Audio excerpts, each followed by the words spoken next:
Ok, vamos mergulhar numa jornada microscópica fascinante que está acontecendo agora mesmo dentro de todos os seres vivos. É a história do ciclo celular. Já parou para pensar nisso? Como um simples corte no dedo se cura? Ou como uma planta simplesmente cresce?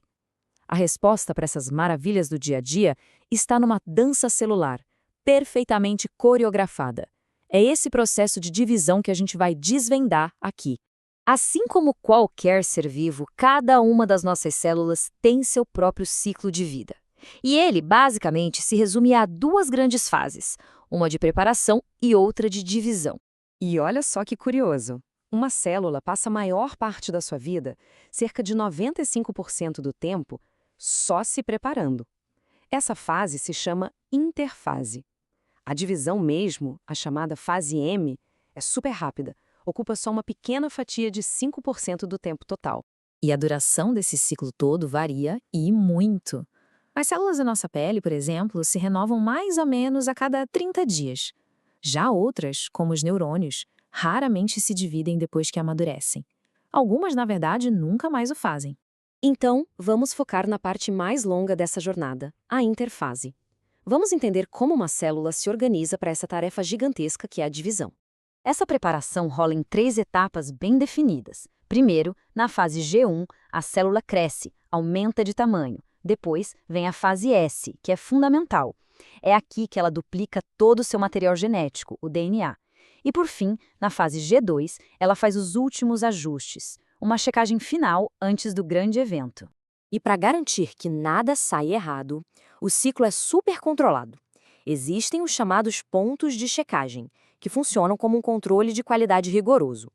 Se houver uma falha nessa regulação, o crescimento pode sair do controle, e é aí que problemas como tumores podem aparecer. O primeiro ponto de checagem, o G1, é talvez o mais crítico de todos.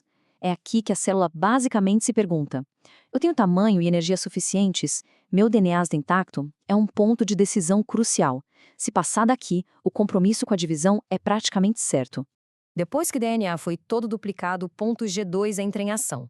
Pense nele como o revisor final, que confere se a cópia do material genético foi feita sem nenhum erro. Qualquer falha aqui poderia ser desastrosa para as células que vão nascer. E tem mais uma verificação, já no meio da divisão.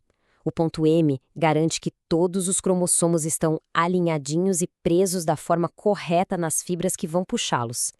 Isso assegura que a distribuição do material genético vai ser perfeitamente igual.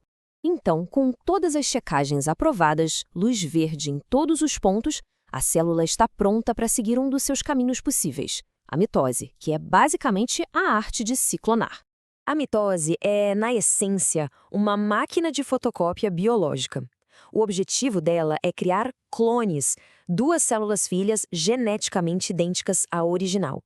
É um processo fundamental para o nosso crescimento e também para reparar tecidos, como quando a gente se machuca. Esse processo todo se desenrola em 4 fases, como se fosse uma peça de teatro em 4 atos, cada um com seus próprios eventos bem marcantes. O primeiro ato é a prófase. Aqui, aquele DNA que estava todo espalhado começa a se enrolar, a se compactar, até formar os cromossomos que a gente vê nos livros. Ao mesmo tempo, a membrana do núcleo se desfaz, liberando o palco para a divisão acontecer. Em seguida, vem a metáfase.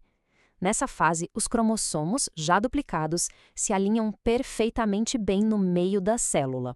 É a imagem mais clássica da divisão celular, o momento em que eles estão mais condensados e visíveis. Agora vem a parte mais dinâmica, a anáfase. As cópias idênticas de cada cromossomo, as chamadas cromátides irmãs, são puxadas com força para lados opostos da célula. É um cabo de guerra que garante que cada nova célula vai receber um conjunto genético completo. E, para fechar, a telófase. Novos núcleos começam a se formar em cada polo, ao redor dos cromossomos. Logo em seguida, o citoplasma inteiro se divide ao meio, num processo chamado citocinese. E o resultado final?